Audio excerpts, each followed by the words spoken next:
Welcome back to Mr. Bit, and in today's video I'm deep cleaning my own car. It's a 2012 Range Rover Westminster and it's going up for resale, ready to get my van that I'm going to do, a fully mobile unit that I'm going to document and show you guys how to build. But Mr. Bit's been a very naughty boy and he's been in trouble with the law. I've been busted for having a defective number plate and it's illegally spaced. So look at this, fixed penalty, £100, because we all know that when it says here the prosecutions and casualty prevention unit, we all know having a number plate with a space there instead of there, well, that has killed many people, and having a £100 fine and a correct number plate will save many lives. So I'm going to show you around my car. It's not too bad, but I need maximum money for it. So yeah, let's get right into it. So this is my Range Rover. It's absolutely beautiful. I have to sell it though because I'm needing a work vehicle. You can see it's in excellent shape. It's not that dirty, like I say, it's still a little bit tatty on inside, needs a good deep clean, but I do keep on top of it and it's in absolutely fantastic condition. It'll make a great car for the next owner. Here we go, that's some bird shit there, believe it or not.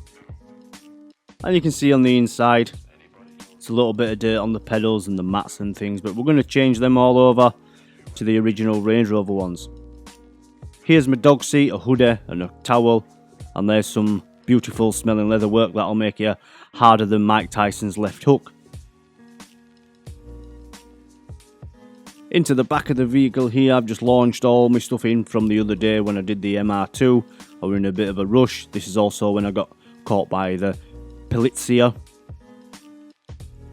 And some dirt on the inside of the car and some grass, because the policeman grassed me up.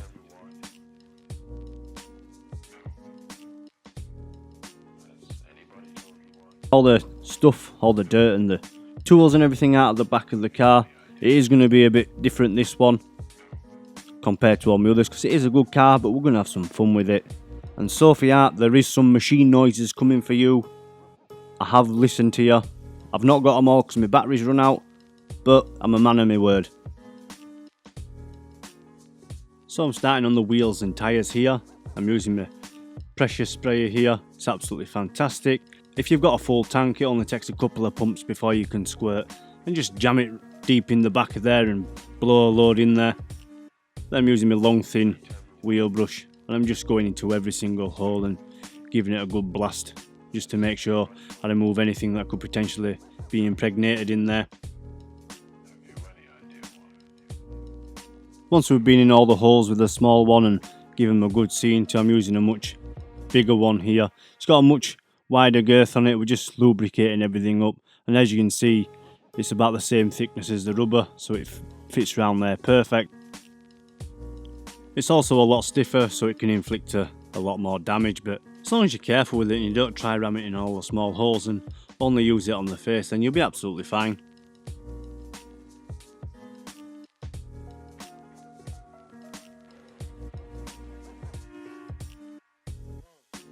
So the wheels all degreased and brushed up and things, and all the dirt and everything removed from the wheels with the Surfex, we're just using the pressure washer with the 40-degree nozzle just to blow off all the dirt. I always try to get down the back of the spokes and things on the alloys to make sure everything comes out, because when you do drive down and they get wet, it always runs down the bottom of the wheel. And then we just repeat this process for the rest of the four.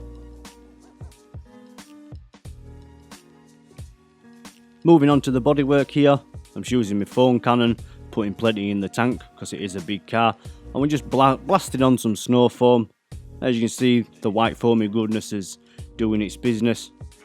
And then we're just going to use the detail brush to run around all the tight spaces and trims to remove all the dirt from there in the crevices. And once again, we're just going to use the pressure washer just to rinse this away.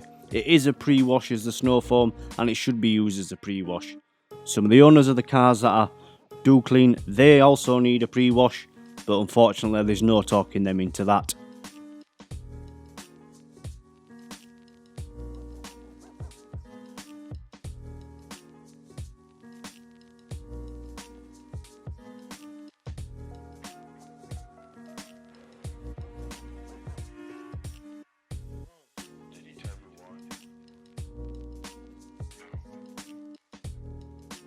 So we're using the 2 bucket method on this car. As you would expect from my car, the paintwork is absolutely fantastic. It's absolutely mirror finished. We're not wanting to inflict any damage or do any paint corrections. So we're using a noodle wash mitt here, moving forward to back to eliminate any scratches, and being particularly careful on the front and rear doors. Just rinse it out every now and again and dip it back into the shampoo solution, and really be careful with it and only caress the bodywork rather than giving it a good rub in case you pick anything up.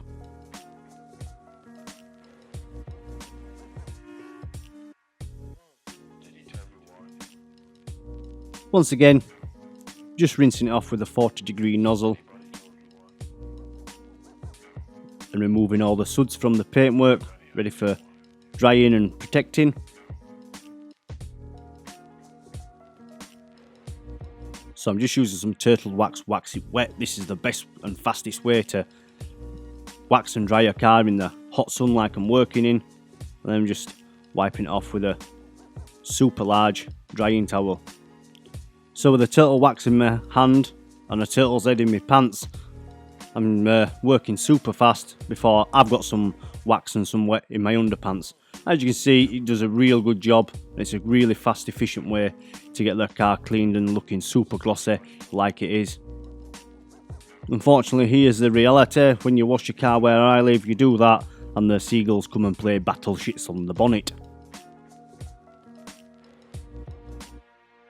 So removing all the mats and the boot liner from the vehicle before we start vacuuming.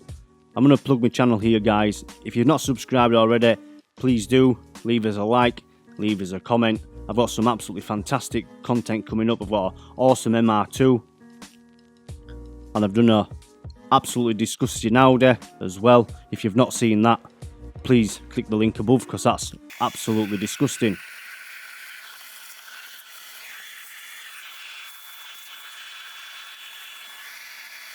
So we're just using a soft boar's hair detail brush here and just brushing away the dust and sucking everything up with the vacuum cleaner.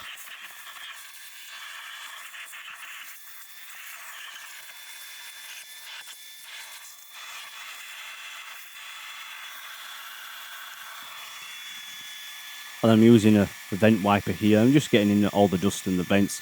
We don't want anyone knocking me back on money here or getting something for free. So just take your time and make sure it's absolutely 100% ready for resale. With that, just using a lightly damp microfiber towel, just making sure we catch any of the remaining dust that we can't brush up.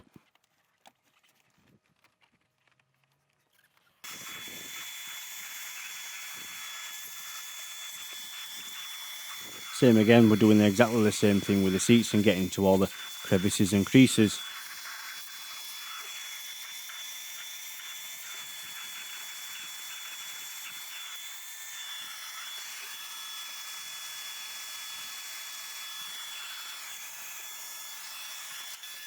So we're onto the carpets of the vehicle now. We're just giving them a quick vacuum here just to clean them up. They're not that dirty, but any potential buyer wants to see an absolutely beautiful vehicle.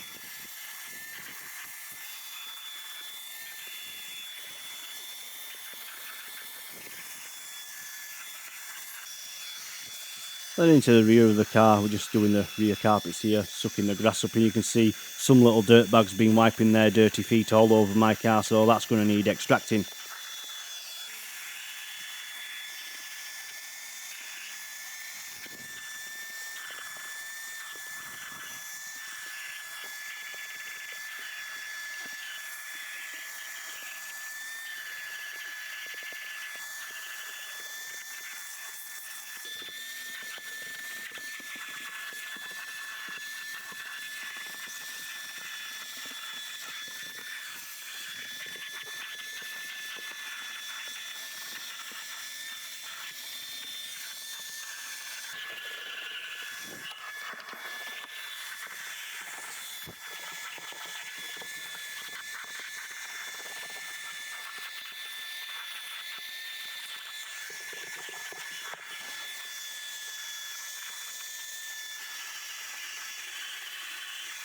So with all the carpets taken care of in the car, we're just going to lift up the lid for the spare wheel. Well, there's a lot of grass in there from doing some gardening and things, and we're just going to get all that out there and give it a good clean.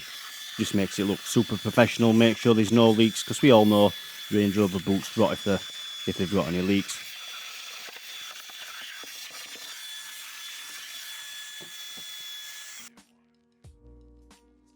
Like I say, my car's in really good shape. We're just using the pump spray and the drill brush here to remove this mark and clean this carpet up.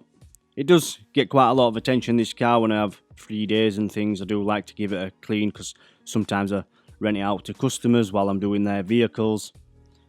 It's a nice little luxury for them to have while they're having their car cleaned. So we're using the Bissell Spot Clean Professional here. It's a nice little extractor, it does a decent job. And we're just spraying the carpets with some hot water.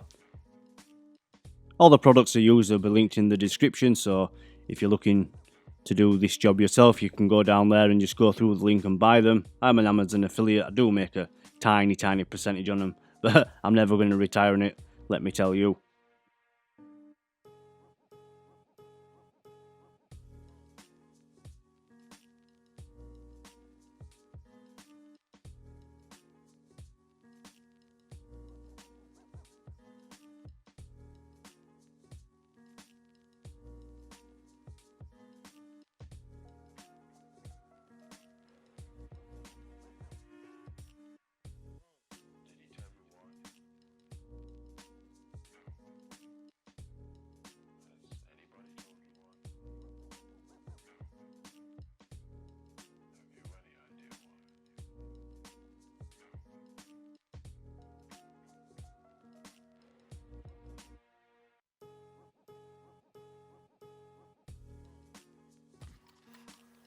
So we're sorting out the original Range Rover mats here and bringing them back to life. They have been in storage because I used some fabric ones, because every time I got in them in winter, they just used to look dirty all the time.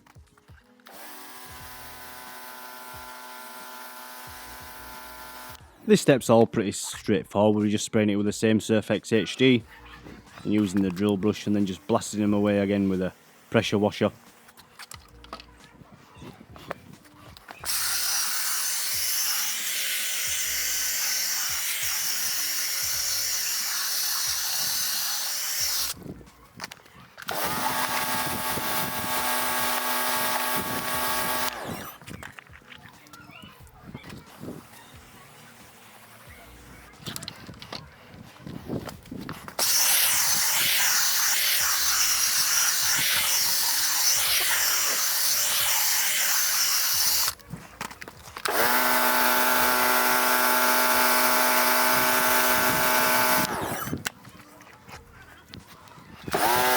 So with this massive boot liner being absolutely filthy and full of sand and brick dirt and everything, we're just blowing it away with a pressure washer first before we apply the Surfex HD. It's a very similar process, just one extra step.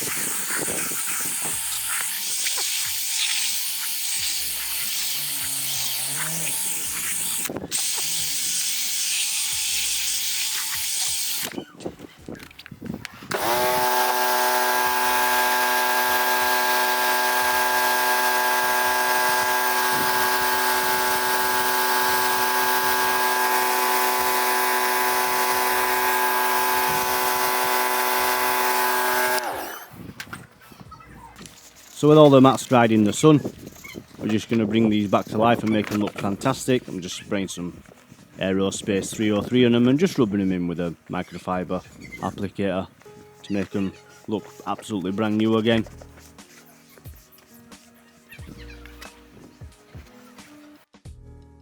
With all them complete, it's time to add some tyre shine to the tyres. This is the G-Technique T2. It's an absolutely fantastic product. It makes these tyres look absolutely brand new.